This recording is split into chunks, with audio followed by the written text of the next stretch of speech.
je passe la parole à Florence qui va vous présenter nos merveilleuses récipiendaires. Merci. Donc, comme précédemment, si je vais lire les bios, vous êtes des personnes qui ont fait beaucoup de choses, donc je vais essayer de parler moins vite que tantôt.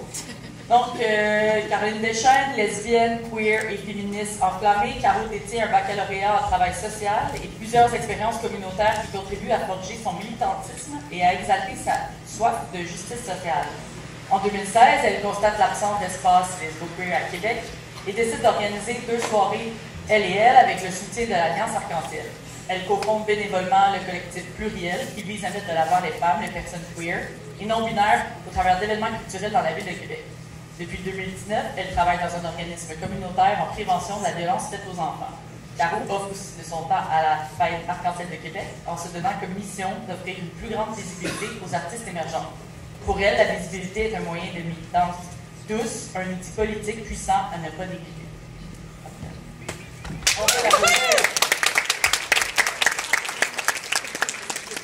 Monica Greenbaum est la fondatrice et la directrice générale de la Coalition des familles LGBT+. À ce jour, la Coalition a réalisé plus de 1800 formations dans toutes les régions du Québec, permettant ainsi de sensibiliser presque 60 000 personnes. Entre 2004 et 2006, Mona fait partie du groupe de travail mixte de la Commission des droits de la personne et des droits de la jeunesse, qui avait pour mission d'examiner la situation de l'homophobie et de la transphobie au Québec et de recommander des mesures institutionnelles et gouvernementales pour répondre aux problèmes et aux besoins constatés. En 2010, Mona a reçu la médaille de l'Assemblée nationale du Québec, soulignant ses années d'activité militante au sein de la communauté LGBT.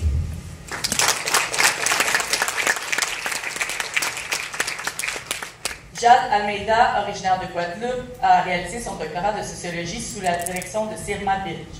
Sa thèse porte sur les femmes noires qui aiment les femmes, résistance au rapport de pouvoir enchevêtré. Créatrice de contenu, elle partage son site de la formation sur les enjeux liés notamment à la lutte antiraciste, anti-impérialiste et anti-carcérale, entre autres.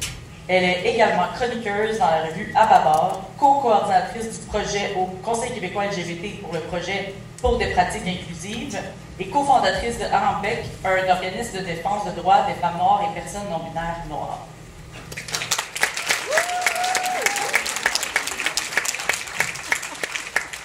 En tant que récipiendaire de prix cette année, qu'est-ce que la journée de visibilité lesbienne veut dire pour vous? Je vous laisse prendre la parole, peut-être pas en ordre, qui veut commencer? Super. Je pense que c'est une occasion de prendre place dans l'espace, puis autant l'espace numérique que l'espace réel, on va dire, même si le numérique est réel. Je pense qu'on le fait déjà quand même bien, mais ça reste qu'on est encore invisibilisé. C'est un moyen un peu de prendre l'espace, mais fois 1000 si on veut. Là, dans la journée de visiter lesbienne, on voit sur les réseaux sociaux des affiches, par exemple, d'HDL, on voit des histoires, des personnalités, leur vécu. On peut aussi mettre de l'avant, par exemple, des gens issus du milieu culturel, artistique. Donc, c'est comme une occasion un peu de célébrer nos identités dans une journée qui est dédiée à ça, finalement, mais ça devrait être à tous les jours, là, finalement, mais c'est comme une façon un peu de prendre place dans l'espace, de célébrer nos vécus, célébrer nos victoires, célébrer aussi notre talent aussi dans différents milieux.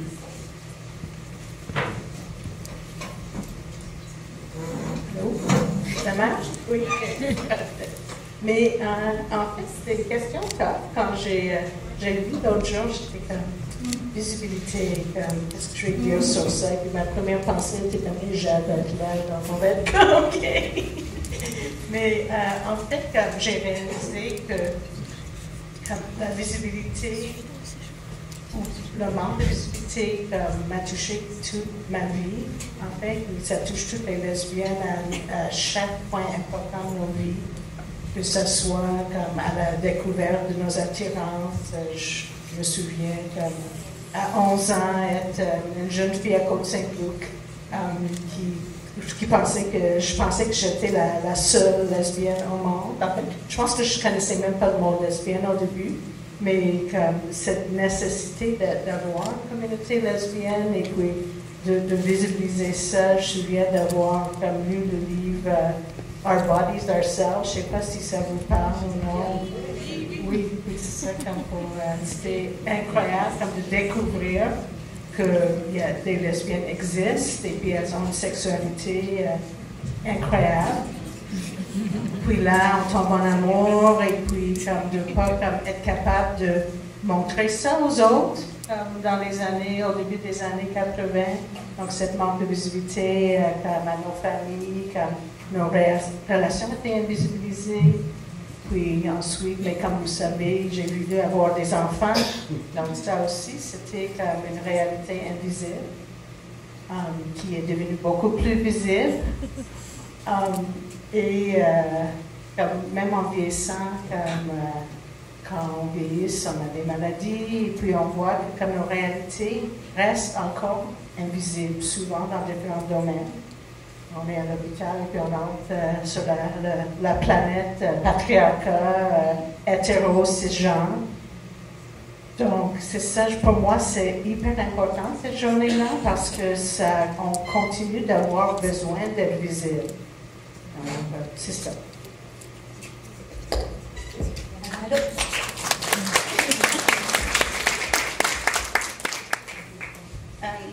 Je tiens à dire que l'année dernière, j'étais animatrice. Vous avez vu un peu la promotion. Donc, quand j'ai vu cette question sur la liste, c'était peut-être la question qui m'a turlupiné le plus pour répondre à la réponse. Parce que la journée de la visibilité lesbienne, c'est sûr que c'est symbolique, c'est politique. C'est une histoire de revendication sociale, c'est une histoire de revendication culturelle, c'est une histoire de revendication à l'existence, c'est une histoire de revendication à la visibilité. Mais c'est justement ça, c'est une histoire. C'est une histoire qui est politiquement ancrée, c'est une histoire qui est spatialement ancrée, c'est une histoire qui fait référence à une manière, à un contexte, à un imaginaire sexo-affectif très occidental, qui est attaché à un certain type de corps. Et j'essaye de ne pas avoir une réponse trop superficielle, mais je veux dire, c'est un rapport à la journée de la visibilité lesbienne où je reconnais la charge dans l'importance de cette journée et dans l'idée que pour certaines personnes, cette charge leur a permis d'être ancrée, cette charge leur a permis d'avancer, c'est quelque chose qui a permis de donner des noms, qui a permis de trouver des modèles. Et pour d'autres personnes, ce sont des charges qui ont été très violentes. C'est aussi une histoire d'exclusion, c'est une histoire d'une journée de visibilité lesbienne où des personnes... Des femmes qui aiment les femmes ne se sont pas senties appelées ou touchées par cette journée-là et qui continuent de subir cette violence ou cette exclusion. Donc mon rapport à la journée de la visibilité lesbienne est ancré dans ce... Je pense que c'est... Voilà ma réponse. Je pense que... J'y arrive. Je pense que c'est à l'image finalement du monde dans lequel j'habite. Il y a une dimension qui m'attire, il y a quelque chose qui me parle, il y a l'importance qui me touche. Et il y a une dimension qui me rejette, il y a une dimension qui fait violence à des personnes qui me sont chères, et il y a une dimension où j'ai envie, certains jours j'ai envie de me battre et d'être présente, et d'autres jours j'ai envie de dire, oh c'est bon, on va laisser faire. Manifestement, aujourd'hui, je suis très contente d'être là. Et d'autres jours, j'aurais pu avoir une autre réponse, donc voilà. Merci. Rapidement, évoquer le thème des modèles, mais je pense qu'il y a beaucoup de gens qui s'impliquent dans cette journée-ci, des personnes qui étaient à l'origine de cette journée-ci aussi, qui l'a créé beaucoup pour avoir des modèles. Je sais que, par exemple, mon militantisme est lié au fait que j'ai manqué de modèles et j'aurais voulu qu'il en existe une plus grande diversité aussi. Donc, est-ce que vous avez eu des modèles dans votre parcours qui vous ont inspiré à faire ce que vous faites? Je peux y aller, oui. Moi, c'est une prof à l'université. Je sais pas si elle est lesbienne. Elle avait un aura là, de lesbienne. Je sais pas. Par contre, ce que je sais, c'est qu'elle enseignait. Moi, j'ai étudié en travail social. Puis en travail social, tu peux soit te diriger vers l'intervention individuelle comme travailleuse sociale ou de groupe, ou encore dans le milieu communautaire. Puis elle était vendue. Bien, vendue, c'est un autre mot, là, mais elle aimait vraiment le milieu communautaire. Puis ça paraissait. Puis... dans le bac en travail social, il n'y a pas ben de monde qui se dirige dans le milieu communautaire parce qu'on sait que c'est peut-être plus difficile financièrement et tout ça. Mais moi, puis les quelques personnes qui étaient là, on adorait ça. Puis cette prof-là en particulier, elle m'a tellement donné la piqûre qu'elle croyait tellement aux communautés du territoire, aux communautés en général, de prendre le pouvoir sur leur vécu finalement, puis d'en faire quelque chose, puis de ne pas attendre que les actions viennent du gouvernement ou d'ailleurs. On appelle top-down, puis vraiment de dire ça part de la base, ça part des citoyennes, des citoyens, puis on est capable ensemble de faire quelque chose. Fait que je pense que son amour, puis sa sa croyance en la capacité aux communautés à prendre en main leur réalité. C'est vraiment ça qui m'a donné le goût finalement de poursuivre dans le milieu communautaire. Puis c'est dans le milieu communautaire que de fil en aiguille, finalement, je me suis impliquée dans les organisations, par exemple à l'Alliance Arc-en-Ciel, que le collectif pluriel que je vais vous parler plus tard est né aussi. Fait que j'ai l'impression que c'est grâce à Émilie Raymond, je vais nommer son nom, ma prof en organisation communautaire, là, qui m'a vraiment qui m'a permis de m'enflammer finalement dans ce milieu-là, puis de me diriger où est-ce que je suis présentement. Donc, merci à Émilie.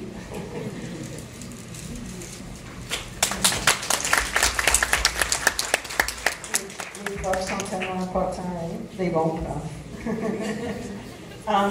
Mais moi, c'est une militante, et puis je ne sais pas si le nom va vous dire quelque chose, j'espère que oui.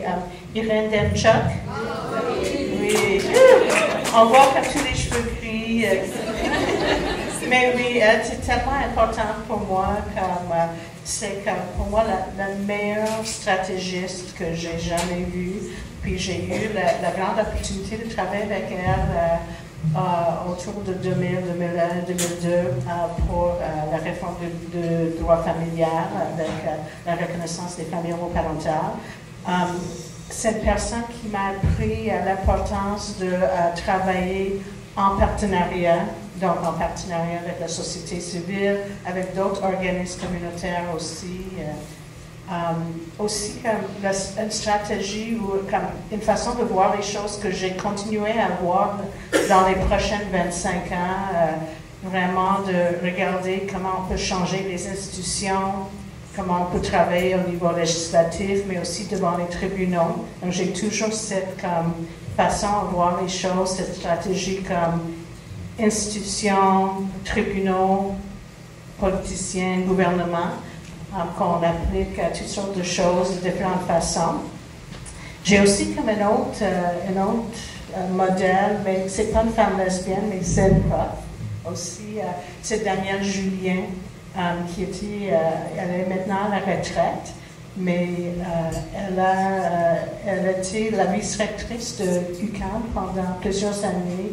Et puis, j'ai appris d'elle l'importance de la recherche dans nos luttes politiques et l'importance d'avoir des partenariats avec des chercheurs, parce que chaque fois que j'ai voulu, on a voulu avancer différentes causes, on a dû démontrer les chiffres, les statistiques, donc c'est hyper important. Puis à part de ça, comme je dirais que j'ai des modèles dans toutes mes journées. Puis c'est pas nécessairement des personnes aînées. On vient juste d'engager une personne à la co-direction, à la coalition, c'est Marie-Pierre Boisvert. Et elle est comme un modèle pour moi aussi. J'apprends des choses d'elle tous les jours.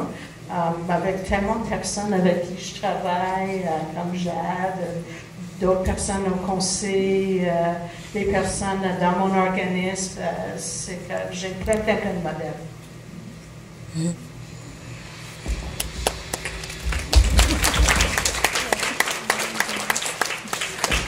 J'ai pas besoin d'applaudir. À chaque question, j'ai compris. Particulièrement comme note, je porte mes pantoufles, donc j'ai pas faire exprès, je viens juste de constater. C'est pas fancy, on n'est pas fancy. Moi, je viens de cofonder, je suis devenue par pur hasard la directrice d'un organisme, puis j'ai réalisé que mon modèle premier par rapport à ça, c'est ma conjointe, donc les Chorino et Watts Pantera, qui est dans la salle d'ailleurs, parce que elle mérite vos applaudissements parce qu'elle me supporte toujours. Pas facile. Mais c'est parce que quand on est arrivé à Paris, on avait 20 piges, pas un sou, zéro connexion, comme vraiment on survivotait avec nos petits jobs. Puis elle a décidé de créer Des Profondis, qui est un réseau pluriartistique, mais vraiment avec zéro connexion, zéro moyen, zéro financement, zéro subvention. Elle s'est lancée, elle a créé son organisme. Pendant des années, elle a organisé des soirées de poésie, des soirées de rencontres avec les artistes qui finalement ont eu leur première scène. Puis elle a fait des vidéos, mais vraiment avec 2 bouts de ficelle, un bout de carton, juste l'audace, en fait. L'audace de le faire. Et je pense que l'avoir vu faire ça, quand moi, j'en suis arrivée à vouloir faire un organisme, j'étais comme, ouais, j'ai vu quelqu'un le faire, j'ai vu le faire avec encore moins de moyens que j'ai aujourd'hui, je vais me lancer, et je sais pertinemment que j'ai eu l'audace de me lancer parce que, comme j'ai dit, je l'ai vu faire à 20 ans. et offrir cet espace en fait à cette communauté à Paris. Encore une fois, à Paris, il faut avoir de l'audace. Et donc, il y a un modèle qui m'a marqué pour cela. Aussi, moi, je viens d'une famille indépendantiste en Guadeloupe, d'accord. Donc, j'ai grandi entourée de femmes qui, comme ma mère, les anecdotes, c'est qu'au lieu d'aller au lycée, elle distribuait des flyers contre la France et ma grand-mère, donc je la trouvais dans la rue. Mes tantes sont tous dans la lutte syndicale. Ma grand-mère, chaque fois qu'elle menace les institutions françaises, elle dit qu'elle va les brûler. Et ma grand-mère...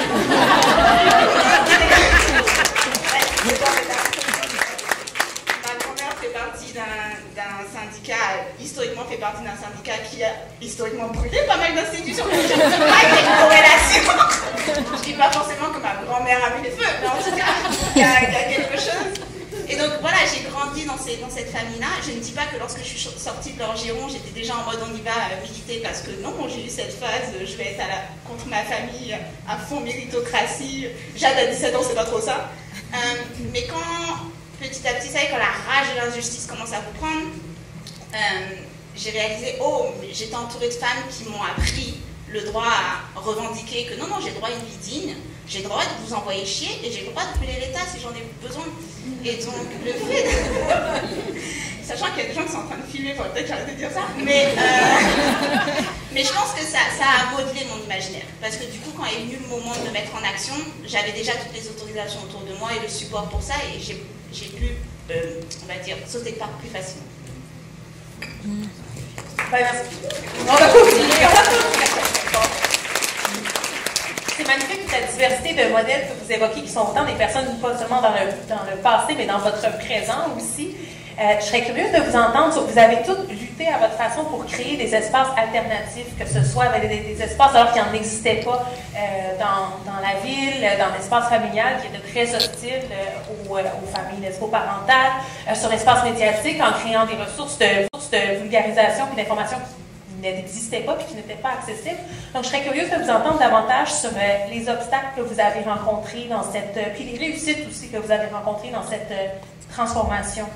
Oui, moi je viens de Brossard, puis je suis rendue à Québec, puis quand j'étais à Brossard, à Montréal, il y avait les soirées où sont les femmes, il y avait déjà il y avait le backstage, le Unity, bref, je me rappelle plus trop des noms, ça a peut-être changé en ce moment. Puis arrivé en 2014 à Québec, j'ai vraiment fait le saut.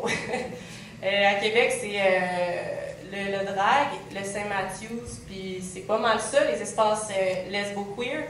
Je sais qu'il y a déjà eu l'amour sorcier à Québec, mais j'étais pas là dans ce temps-là, puis ça n'existe plus. Donc, j'ai vraiment fait le saut, puis au sein même des espaces queer qui existent, je me rendais compte que finalement, l'espace lesbo-queer était peu présent, puis pas nécessairement dans un safe space aussi. Donc là, je parlais tantôt que j'étais en travail social, puis que je me suis dirigée dans le communautaire, parce que ça m'a amené à aller vers un travail dans lequel l'Alliance Arc-en-Ciel était dans la même bâtisse, puis j'ai comme pu, sur l'heure du midi, parler avec ces gens-là. Puis le directeur, Louis-Philippe, à cette époque-là, il m'a dit « Hey, toi, ça te tenterait pas à un moment donné d'organiser une soirée pour les femmes pendant la fête Arc-en-Ciel? » Je suis comme « Moi, j'ai un background en travail social, là, pas en événementiel. » J'ai accepté, parce qu'on aime ça, les défis. J'ai accepté, puis on a fait une première soirée, ça s'appelait Elle et Elle dans le temps, là, ça a évolué. Dans le fond, c'était une soirée burlesque, puis ça a vraiment bien fonctionné. J'ai vu que la réponse était positive, donc je me suis dit, on va en refaire. Puis en parallèle à ça, il y avait Cécile qui organisait des 5 à 7 pluriels dans un bar. Donc on s'est rencontrés dans le fond, puis on a fusionné nos deux collectifs pour garder le nom de collectif pluriel, parce que c'est vraiment plus inclusif. Donc, c'est un peu de là qu'est né le collectif pluriel. Puis dans le fond, je vais peut-être expliquer c'est quoi le collectif pluriel, je n'arrête pas d'en parler. C'est vraiment, puis on fait ça bénévolement, là, on en parlait que on met beaucoup de cœur et de temps dans ces événements-là. C'est des événements qui souhaitent créer des lieux de rencontre pour les femmes, les personnes queer, non-binaires de la communauté à Québec. Puis c'est via des activités, des soirées culturelles. Donc ça me fait penser un peu à ce que tu disais, là, des soirées à Paris que vous avez eues. Ça peut être la poésie, du drag king, des spectacles de musique. Donc c'est vraiment ça l'objectif. Puis on fait ça depuis 2017 de manière vraiment bénévole. Donc tu sais, dans les défis, les enjeux, les obstacles, c'est vraiment de réussir à organiser ces soirées-là, mais tout en donnant un cachet aux artistes, tu sais, parce qu'on ne veut pas reproduire des oppressions puis de dire « voulez-vous venir faire ça bénévolement », tu sais. Puis on sait que les gens vont accepter, mais pour nous, avec le collectif Pluriel, c'est vraiment important d'organiser des soirées où est-ce qu'on peut payer nos artistes. Donc on réussit, tu sais, il faut faire des soirées payantes, malheureusement, puis c'est beaucoup ça, j'ai l'impression, les soirées lesbo-queer sont peu accessibles. C'est souvent, ça coûte quelque chose. Puis malheureusement, ben nous aussi, ça coûte quelque chose. Puis on a quand même réussi à instaurer des prix inclusifs, là, 15, 20, 25 selon ce que la personne veut payer.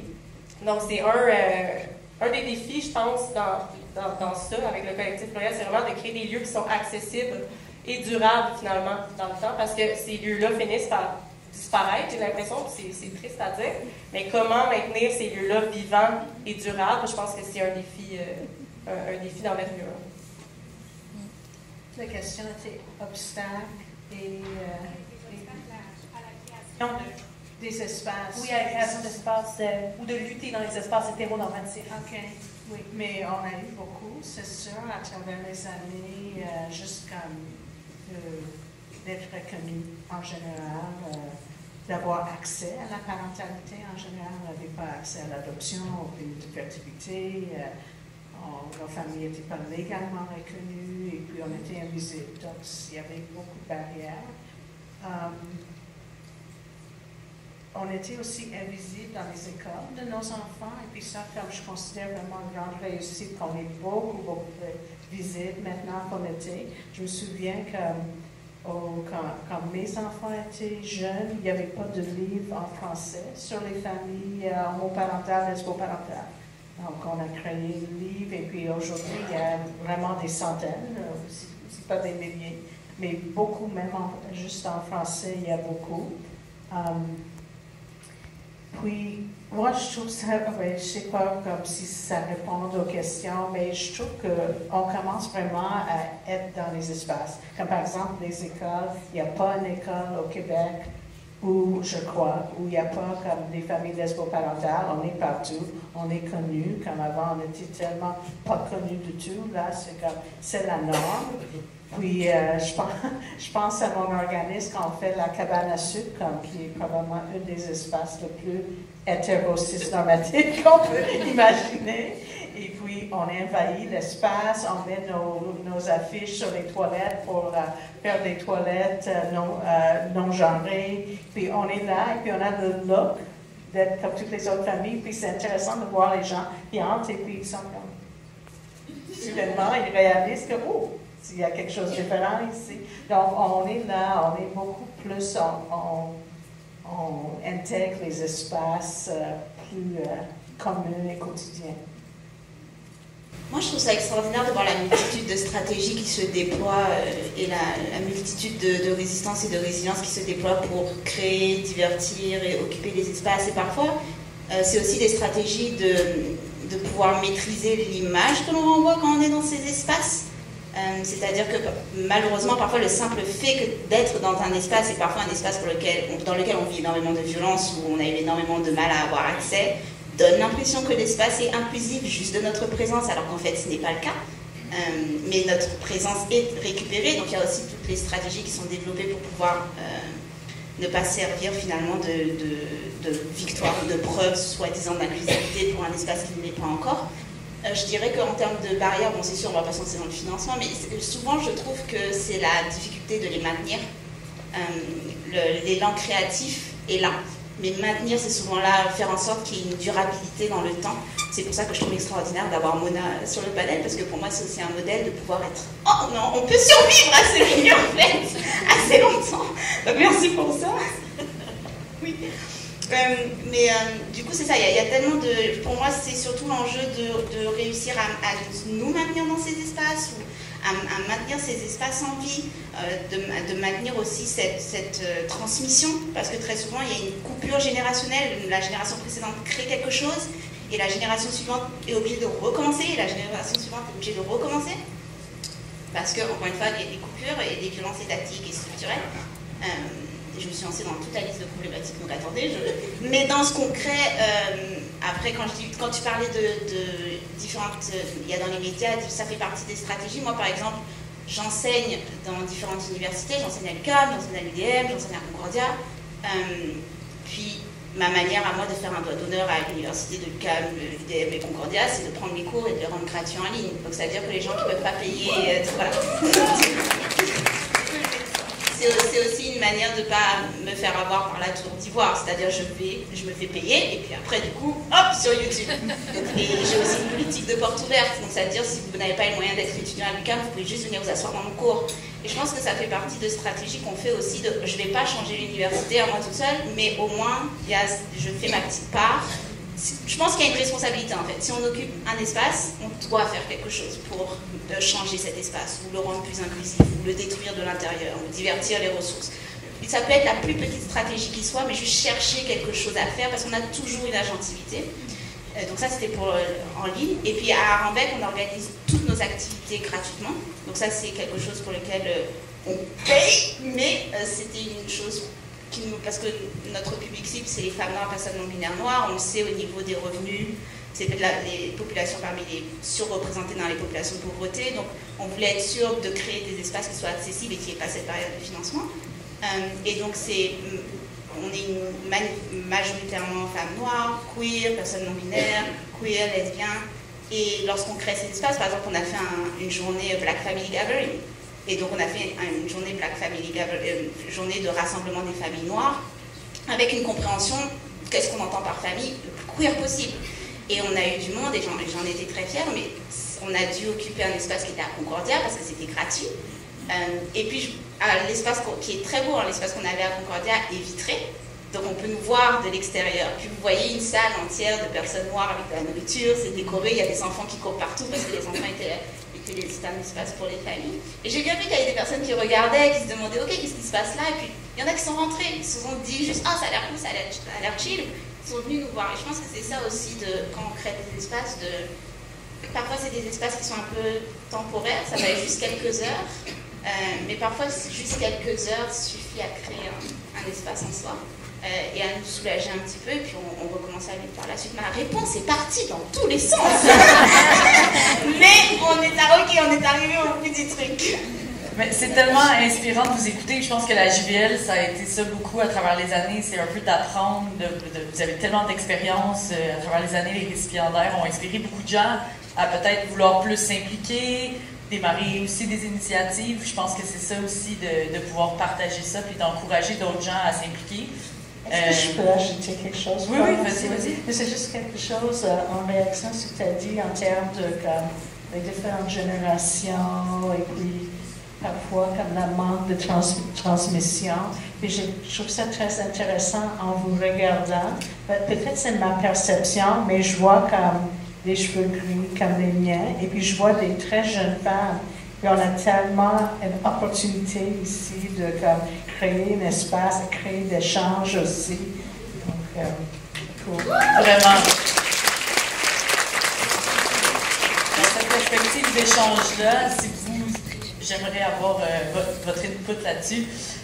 Une chose que vous auriez aimé savoir au départ, après des années de militantisme et d'implication. Ça, des fois, je me dis, si j'avais un conseil à donner après toutes ces années-là, pour des personnes qui voudraient s'impliquer? Moi, c'est deux choses. J'ai pas réussi à en trouver juste une, puis on dirait qu'ils s'équivalent. La première, c'est de doser l'implication. Puis la deuxième, c'est d'accepter de recevoir, pas d'accepter, mais d'apprendre à recevoir les critiques. Fait que je vais essayer de les décortiquer. Dans le fond, dans le dosage de l'implication, mais aussi dans le militantisme, c'est facile de s'épuiser puis d'être un peu partout à la fois puis de s'oublier finalement là-dedans.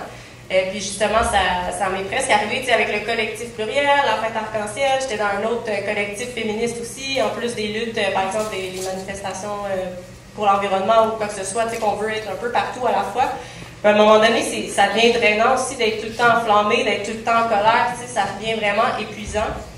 Fait que je pense que c'est comme si aussi d'être aussi dans la performance un peu, de vouloir tout faire, puis avec le collectif pluriel, justement, il n'existait rien vraiment. Fait qu'on dirait que j'étais comme, faut que je fasse quelque chose, puis si je le fais pas, que je prends une pause, il n'y en aura plus. Fait que là, ça retombe sur mes épaules. Fait que là, c'est d'essayer de doser ça, puis on dirait que des fois, je tombais dans un pattern de productivité, d'efficacité, puis au final, c'est un peu ce que j'essaie de combattre aussi, tu sais, le capitalisme et tout ça, c'est aussi d'être dans la productivité et tout, puis c'est comme si je reproduisais ce schéma-là. Là, je me disais, ça n'a pas de bon sens. Fait que d'apprendre à doser mon implication, j'aurais aimé ça, là, ça va bien, ça va mieux, dans le sens que j'ai appris à doser cette implication-là, puis de me concentrer sur une lutte en particulier, même s'ils sont toutes reliés, là, un peu, mais de m'impliquer selon mes énergies. Puis la deuxième chose, c'est de recevoir des critiques parce que j'avais jamais fait d'événementiel, effectivement. Je connaissais pas tant le monde queer à Québec non plus. Puis d'organiser des soirées plurielles, on fait notre possible parce qu'on est bénévole, on n'a pas trop d'argent, on fait vraiment notre possible, tout ça. Puis quand venait le temps, quand j'entendais, mettons, une critique, souvent c'est constructif, puis c'est super, mais il y en a qui c'est peut-être moins constructif, puis c'est correct. Mais de recevoir ça, ça peut être quand même difficile, j'ai l'impression, parce que c'est comme si c'est valide que les gens aient des commentaires, des critiques, parce qu'il n'y a tellement pas de lieu queer que quand il y en a un, les gens s'attendent à ce que ce soit inclusif pour tout le monde, que ça représente les différentes réalités. Fait que je pense que c'est dans cette optique-là, ça devenait difficile à un moment donné. Il a fallu un peu que je me détache et que je fasse, là, Caro, puis avec ma collègue Joanie, Cécile, on fait notre possible, puis c'est ça, puis venez nous parler s'il y a quelque chose à améliorer dans nos soirées, on est super ouvertes. Fait que je pense que c'est vraiment les deux choses, là, doser l'implication puis apprendre à recevoir la critique. J'aurais aimé ça manque ça dès le début. Quelle sagesse! J'ai rien à ajouter. C'est vraiment ça. Sauf que ça m'a pris comme 30 ans de méditation. Attends, ça, je commence. Mais c'est ça, c'est comme on parle des pratiques anticoloniales. Donc c'est vraiment, je pense, d'être capable de prendre soin de nous-mêmes, d'être capable de dire non. Moi, comme ça fait 30 ans que je dis oui à toutes les choses qui viennent dans ma direction. Et puis, c'est pas bon pour la santé. Faire ça, il faut prendre soin de nous-mêmes et des personnes autour de nous.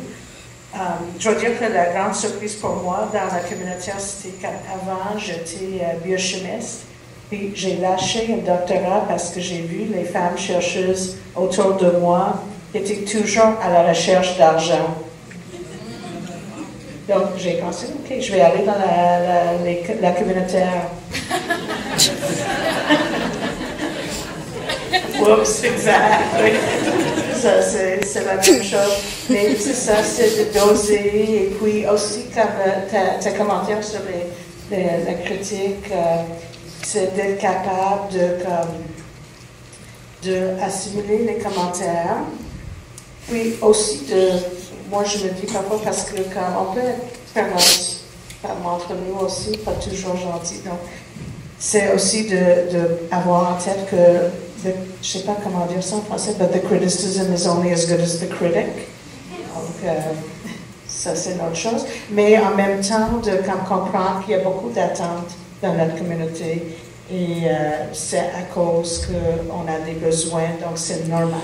Il y a des critiques et c'est important de les écouter.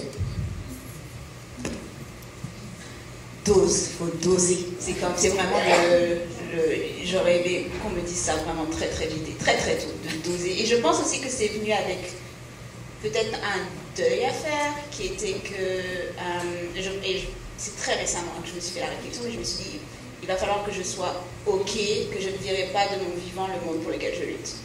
Et c'est comme ça. Et je pense qu'il fallait que je me débarrasse aussi de cette... J'avais une vision très glamour et très super-héroïque du militantisme. Vous savez, les films où il y a un third act où ça se résout et les injustices sont réglées, et puis fond sur le film avec une bande-son extraordinaire. Bon, voilà. Et non, ça ne va pas se passer comme ça. On va avoir d'extraordinaires moments. Ça aussi, je pense que le militantisme va être une source, j'aimerais qu'on me dise, va être une source de beaucoup de moments de joie pour toi, parmi les plus grands moments de joie de ta vie, mais aussi de beaucoup de déceptions, beaucoup de violence aussi, beaucoup de rage. La volonté de vouloir abandonner très souvent et de juste pas avoir cette option-là de toute façon. Et donc de devoir faire le deuil de ça, de dire, oh ok, je sais que ça arrivera, j'ai confiance pour les générations suivantes, mais je suis arrivée à un stade où je comprends également suffisamment le système pour savoir que ça n'arrivera pas de mon vivant. Et c'est ok. Et peut-être qu'il fallait que j'ai ce temps-là avant de peut-être à 20 ans. Ah non, Jade à 20 ans, on ne pas écouté. Mais bon, au moins qu'on me dise. Et puis peut-être une autre chose également, d'être moins dur envers soi-même.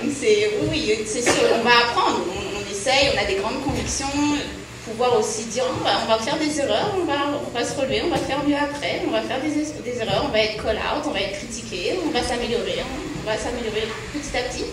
Mais d'arriver à se pardonner de faire ces erreurs-là, je pense que c'est un travail de tous les instants. Et c'est pour ça que probablement tout le milieu communautaire, tout le milieu militant devrait aller en thérapie. La thérapie devrait être gratuite pour tout le monde. Mais pour le moment, c'est pas le cas, donc on fait avec. J'allais rajouter peut-être bien s'entourer aussi, parce que j'ai l'impression... C'est une autre chose, mais en même temps, de comprendre qu'il y a beaucoup d'attentes dans notre communauté.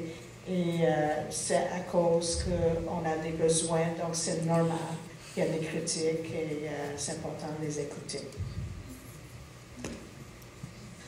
Dose, il faut doser. C'est vraiment j'aurais aimé qu'on me dise ça vraiment très très vite et très très tôt, de doser. Et je pense aussi que c'est venu avec peut-être un deuil à faire, qui était que, c'est très récemment que je me suis fait la réflexion, mais je me suis dit, il va falloir que je sois OK, que je ne dirai pas de mon vivant le monde pour lequel je lutte. Et c'est comme ça. Et je pense qu'il fallait que je me débarrasse aussi de cette... J'avais une vision très glamour et très super-héroïque du militantisme. Vous savez, les films où il y a un third act, où ça se résout et les injustices sont réglées, et puis fond sur le film avec une bande-son extraordinaire. Bon, voilà. Et non, ça ne va pas se passer comme ça. On va avoir d'extraordinaires moments. Ça aussi, je pense que le militantisme va être une source, j'aimerais qu'on me dise, va être une source de beaucoup de moments de joie pour toi, parmi les plus grands moments de joie de ta vie, mais aussi de beaucoup de déceptions, beaucoup de violence aussi, beaucoup de rage. La volonté de pouvoir abandonner très souvent et de juste pas avoir cette option-là de toute façon. Et donc de devoir faire le deuil de ça. De me dire, oh ok, je sais que ça arrivera, j'ai confiance pour les générations suivantes, mais je suis arrivée à un stade où je comprends également suffisamment le système pour savoir que ça n'arrivera pas de mon vivant. Et c'est ok. Et peut-être qu'il fallait que j'ai ce temps-là avant de peut-être à 20 ans. Ah non, Jade à 20 ans, on ne pas écouté. Mais bon, au moins qu'on me dise. Et puis peut-être une autre chose également, d'être moins dur envers soi-même. Oui, c'est sûr, on va apprendre, on essaye, on a des grandes convictions, pouvoir aussi dire on va faire des erreurs, on va se relever, on va faire mieux après, on va faire des erreurs, on va être call-out, on va être critiqué, on va s'améliorer petit à petit. Mais d'arriver à se pardonner de faire ces erreurs-là, je pense que c'est un travail de tous les instants. Et c'est pour ça que probablement tout le milieu communautaire, tout le milieu militant devrait aller en thérapie. La thérapie devrait être gratuite pour tout le monde. Mais pour le moment, c'est pas le cas, donc on fait avec. J'allais rajouter peut-être bien s'entourer aussi, parce que j'ai l'impression qu'à travers les années, si on sait que c'est difficile, mais si on est bien entouré, il y a des choses qui deviennent un peu plus douces quand même à travers ça. Ça fait bien, oui. Et à travers tout ça, est-ce que vous pouvez nous raconter un moment qui vous a rendu fier à travers tous ces beaux défis et difficultés? C'était dur, on dirait, cette question-là. Honnêtement, je ne sais pas si c'est parce qu'on est trop humble, là, je sais pas. Je vais raconter une anecdote, je pense. Ben, j'ai l'impression que le collectif pluriel en soi, c'est une grande fierté là, aussi de réussir à faire ça avec pas d'argent, avec l'argent de la porte, puis ben de l'amour. Je pense que ça, c'est la plus grande fierté. Mais une autre fierté aussi qu'on a eue, c'est... dans le fond, on s'est fait approcher par l'Université féministe d'été de l'Université Laval pour organiser leur soirée de clôture. Puis c'était une de nos, quand même, plus grosses soirées. On avait invité justement Rockbière, Metal, Simon, Genderfuck, un drag king de Québec, Anne-Sarah Charbonneau, je pense. Puis là, il manquait un drag pour la soirée. Je me suis prêtée au jeu. Puis je pense que c'est une façon aussi d'habiter l'espace. Puis tu sais, les drag kings, on n'entend pas tant parler au sein même de nos communautés. Il y a comme un peu il y a cette invisibilisation-là des femmes lesbiennes, lesbo-queer aussi. Donc, je pense que d'avoir, puis c'est pour ça que c'est une anecdote, là, je ne sais pas si c'est ma plus grande fierté, mais d'avoir mis au monde JD Glitter, puis d'avoir fait un show de drag pour le fun. Tu sais, juste moi, j'étais comme avant 30 ans, je veux faire un show de drag king parce que c'est cool. Puis je l'ai fait, fait que j'étais comme, c'est vraiment hot. C'est une de mes grosses fiertés. Puis c'était pendant pendant une soirée qui avait quand même pas mal de monde pour l'Université féministe d'été. Fait qu'il y avait quelque chose qui était cool aussi, que l'Université de Laval s'associe à des drag kings. J'étais comme, oh, il y a quelque chose de fun là-dedans. Fait que je dirais que c'est ça.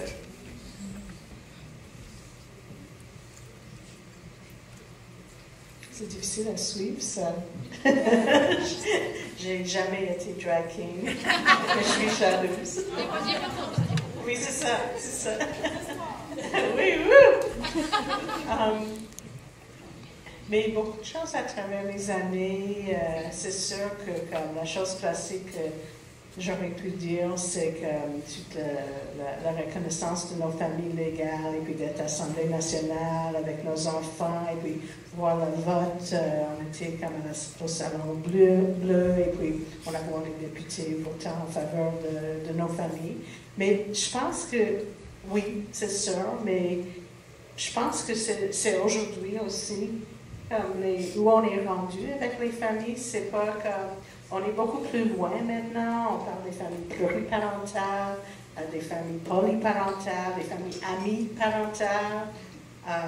C'est vraiment cool de voir l'évolution de nos familles dans notre communauté, mais qui influence comme notre société en général. Je pense que je suis très fière de ça.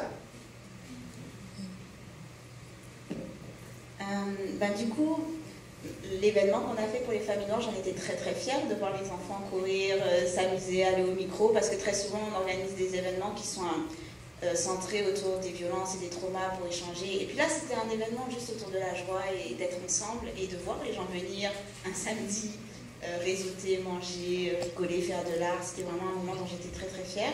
Et d'ailleurs, on va organiser un Freedom School cet été, donc du 5 au 17 août pour les enfants noirs de 13 à 17 ans, entièrement gratuit, afrocentré, Black Pride, Joy. C'est quelque chose dont je suis très fière en tout cas de mettre en place. Si vous connaissez des gens avec de l'argent, des sugar mommy, j'ai un spécimen de chèque, mais c'est une avec souci, parce qu'on est toujours en recherche de financement. Et cette initiative-là, j'en suis très très fière. Et puis au-delà de ça, moi j'adore enseigner. Et donc quand j'ai des étudiants qui viennent me voir et qui me disent vraiment vous êtes ma prof préférée, je suis comme merci. Je suis vraiment, ça c'est le meilleur des compliments parce que mes cours c'est mon One Woman Show toutes les semaines. C'est comme ils sont obligés de m'écouter pendant 3 heures donc j'en profite. Donc quand je reçois ces compliments-là, c'est vraiment, c'est des gokis, voilà.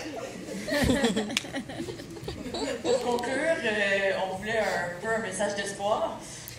Vos ambitions et espoirs pour le futur, selon vous, que reste-t-il à faire? Je sais qu'il y a beaucoup de choses qui restent à faire, mais si peut-être dans un idéalisme, qu'est-ce que vous voyez pour le futur? Ben, je pense que c'est la multiplication de ces espaces-là, de ces espaces queer, puis comme vous disais tantôt, la durabilité, là, que ce soit des espaces qui soient durables, je pense que ça serait vraiment mon plus grand souhait, le souhait de plusieurs personnes, je l'espère. Fait que de réussir à multiplier ces espaces-là, puis de travailler ensemble aussi de plus en plus, tu sais, avec Pluriel, c'est quand on travaille avec justement d'autres organisations, d'autres collectifs, qu'on réussit finalement à faire quelque chose que, ben, pas que de l'allure, mais qu'on réussit à faire des belles choses finalement. Fait que je pense de multiplier ces espaces-là puis de continuer à collaborer ensemble le plus possible, je pense que ça serait mon souhait. Puis idéalement aussi une petite pensée pour les artistes émergents dans les festivals, parce que je suis aussi impliquée, je n'ai peu parlé, là, mais impliquée avec la fête arc-en-ciel. Puis je trouve que c'est difficile, puis même dans puis je veux pas blâmer la fête arc-en-ciel, c'est pas ça que je tente de faire, peut-être un peu, mais dans le sens que c'est difficile au sein même de nos propres festivals d'avoir des lieux pour les femmes lesbiennes, les personnes lesbo-queer, puis encore plus pour les artistes émergents, tu sais. Je trouve que de laisser une place aux artistes queer de plus en plus, puis de les payer à la hauteur et même plus à la hauteur de ce qu'ils valent, je trouve que c'est le nécessaire, parce que sinon on continue à s'appauvrir. Donc de vraiment reconnaître les artistes émergents queer, je pense que c'est un des souhaits que j'ai le plus à cœur. Puis c'est pour ça que je m'implique notamment avec la fête arc-en-ciel et le collectif Pluriel. Donc j'ai ce grand souhait-là.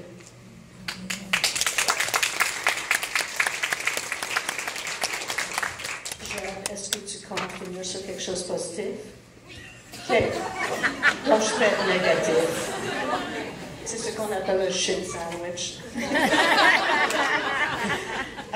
Mais je suis toujours une personne très optimiste. Mais en même temps, j'ai jamais vu quelque chose comme ce qu'on voit ces jours-ci en termes de la montée de la haine et montée de la droite extrême. Donc, c'est ça qui, pour moi, est la lutte à venir. Il faut le prendre au sérieux parce qu'on voit déjà dans plein de juridictions ailleurs au monde, mais même ici au Canada, qu'il y a des choses très, très, très négatives qui se passent, qui vont comme toucher tout le monde ici. Donc, j'ai peur de ça. C'est la première fois que, comme, dans ma carrière, que j'ai vu comme une recul. Je commence à voir un recul. C'était toujours comme des avancées, parfois plus rapides, parfois moins rapides, mais jamais des reculs. Et puis là, on est dans une période de recul, donc ça me fait peur. Ça, c'est de la lutte, et puis il faut que tout le monde travaille tout sur ça, parce que ça nous concerne. J'avais quelque chose de positif à dire, mais là, j'oublie. Mais ça me rend vraiment nerveuse et j'ai peur de ça. Où est mon optimisme? Mais mon optimisme, c'est le fait qu'on est une bonne communauté. J'ai aussi jamais vu qu'on travaillait aussi bien ensemble, parce que j'ai vu beaucoup de luttes intra-communauté, mais entre les gens dans la communauté LGBT à travers les années. Puis là, je trouve qu'on travaille de mieux en mieux ensemble. Donc ça, c'est très, très, très important de continuer ça. Donc, je termine sur ça.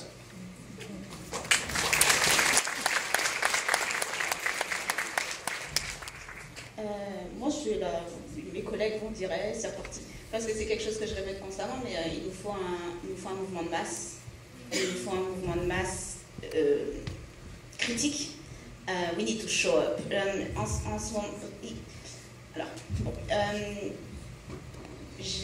pour moi, les luttes qui devraient se mener actuellement sont des luttes qui devraient être en solidarité contre les génocides qu'il y a actuellement, que ce soit au Soudan, en Palestine, au Congo, en Haïti. Parce qu'à la fin de la journée, pour qu'une femme puisse aimer une autre femme, il faut qu'elle soit en vie. C'est comme la base de la base. Et donc, à partir du moment où on vit dans un monde qui autorise ce type de violence et qu'on est dans un territoire national qui bénéficie de ce type de violence, on a une nécessité, une obligation humaine, morale, tout ce que vous voulez, à agir. Et donc il faut, moi, le besoin que j'ai du milieu LGBTQ+, c'est qu'ils se mobilisent. We need to show up. Je veux dire, on est un mouvement qui s'est créé autour d'émeutes contre les violences policières. Littéralement, on occupait les rues, on faisait des sit-ins, on brisait les vitres. C'était ça le cœur de nos mouvements. Et j'ai besoin de revoir ce mouvement-là. J'ai besoin que ce mouvement se mobilise également parce que toutes nos luttes sont connectées. Et donc, le fait qu'il y ait cette montée de la haine, le fait qu'on est en train de perdre des droits, c'est aussi connecté au fait qu'actuellement, il y a des génocides en cours. C'est que littéralement, on est dans un système qu'il faut qu'on mette à bas. On doit se mobiliser pour détruire le monde que l'on habite actuellement, pour pouvoir en créer d'autres. Et donc pour ça, on doit être dans la rue et on peut manifester. Demain, il y a une manifestation organisée au métro du Concordia en soutien à la Palestine.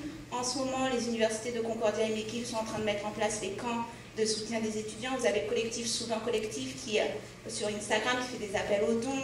La Maison d'Haïti qui maintient les informations par rapport à Haïti. Il y a des appels à boycott. Il y a PDS, c'est sûr, mais il y a aussi et c'est important, mais il y a aussi des appels à boycott par rapport au Congo pour arrêter de saigner le Congo littéralement. Je veux dire, je ne voudrais pas que nos luttes deviennent simplement le confort pour nous d'obtenir des droits dans un contexte et un système profondément injuste et de perdre de vue le fait qu'obtenir des droits dans un système injuste, c'est le faire sur le dos d'autres communautés.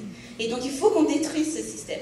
Et j'ai besoin de voir le mouvement revenir aux racines, c'est-à-dire, j'allais dire fuck la police, mais oui, fuck la police, mais j'ai besoin il faut qu'on retourne dans la rue. We need to show up.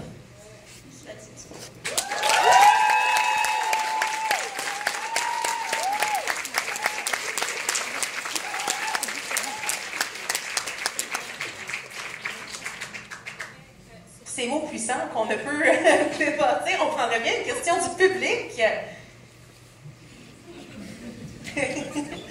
Comment se prononcer après ça? Soyez pas timide. OK. Je t'amène le micro.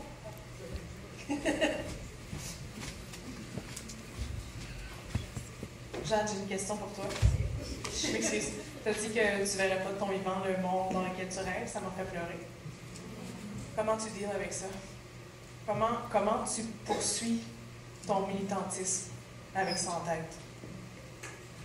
Parce que j'ai la chance et l'énorme privilège d'expérimenter au quotidien des bulles du petit monde que j'imagine pour le reste de la société. J'ai un support extraordinaire. Littéralement, ma famille, mes amis, l'amour de ma vie, je peux pas me plaindre. Et donc au quotidien, j'ai ces petites fenêtres où je me dis c'est ça le monde que je veux, constamment. Je veux juste qu'il soit constamment protégé et disponible. Et donc d'avoir ces petits moments de répit me permet de repartir après pour le reste. Mais c'est un énorme privilège, j'ai bien conscience que tout le monde ne l'a pas. Mais c'est aussi pour ça que je me dis que j'ai une responsabilité après d'aller dehors et de travailler pour les autres. Parce que quand je rentre à la maison, je l'aime mon petit monde. Est-ce que quelqu'un d'autre a une question? Je peux descendre ici.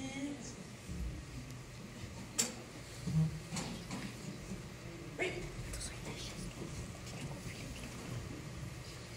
Allô, ma question est pour toi, Mona. Parce que tu as parlé du fait que tu trouvais que les communautés travaillaient mieux ensemble maintenant. C'est quelque chose, tu sais, qui me tient vraiment beaucoup à cœur que ça se passe. Et puis, j'aimerais ça t'entendre un peu, comme tu as un peu cette mémoire-là de comment c'était avant, de comment c'est maintenant. Puis j'aimerais ça que tu nous donnes une petite recette magique d'après toi pour que ça continue à aller de mieux en mieux. D'après toi, c'est quoi les éléments que tu vois qui font que maintenant on travaille mieux, qu'on est plus en solidarité à travers les vécus particuliers, les réalités différentes qui sont à l'intérieur même de nos communautés? C'est une tough question. Recette? Oui, j'ai pas la recette, mais c'est sûr que j'ai vu une évolution. Il n'y a aucun doute sur ça. Je me souviens d'un temps où, comme la communauté LGBT, c'était les hommes gays blancs, cisgenres. Et puis, tout le monde, toutes les autres personnes dans notre communauté luttaient juste pour avoir nos petites voix. Donc là, avec on est devenu beaucoup plus woke, plus intersectionnaliste, et puis c'est une bonne chose. C'est tellement positif qu'on comprend maintenant que les voix qui ne sont pas nécessairement les notes sont aussi importantes, si pas plus. Donc c'est ça, quand je pense que de plus en plus, particulièrement la jeune génération, on a ça en tête. Donc c'est important. Mais j'ai pas la recette. Je pense que c'est un peu comme l'évolution qu'on a vue au Québec. Toi, as-tu des idées ou juste pour dialoguer, je veux pas comme te mettre sur la sellette non plus, mais À part ce que j'entends, puis que j'essaie de mettre en pratique, puis d'ouvrir des espaces, des formations sur comment faire des espaces plus sécuritaires, plus brave, puis tout ça. Mais j'avais quand même une sous-question, parce que tu disais de continuer à se rappeler qu'il y a des voix qu'on n'entend pas, mais quelles voix, d'après toi, maintenant, sont celles qu'on exclut, puis qui sont pas... Tu sais, ça s'est diversifié beaucoup. Au début, tu disais que c'était les hommes blancs, cis. Mais maintenant, comment est-ce qu'on fait pour ne pas se sentir satisfaite de là où on est, un peu avec ce que Jacques disait aussi. Il y a des choses qui ont avancé, comment on fait pour... En même temps que nous, on est stretched thin à essayer de tenir nos solidarités, mais comment on fait pour s'étirer encore plus, pour englober les gens qui ne sont pas ici avec nous aujourd'hui? Mais il n'y a pas de plafond, c'est sûr. Il n'y a aucun plafond sur ça. Et puis, il y a toujours des voix qui ne sont pas écoutées. Et puis, il faut qu'on fait l'effort d'être conscient de ça, de penser à ça tout le temps quand on regarde dans la salle, puis qu'est-ce qu'on voit, puis de se questionner sur ça tout le temps. Puis,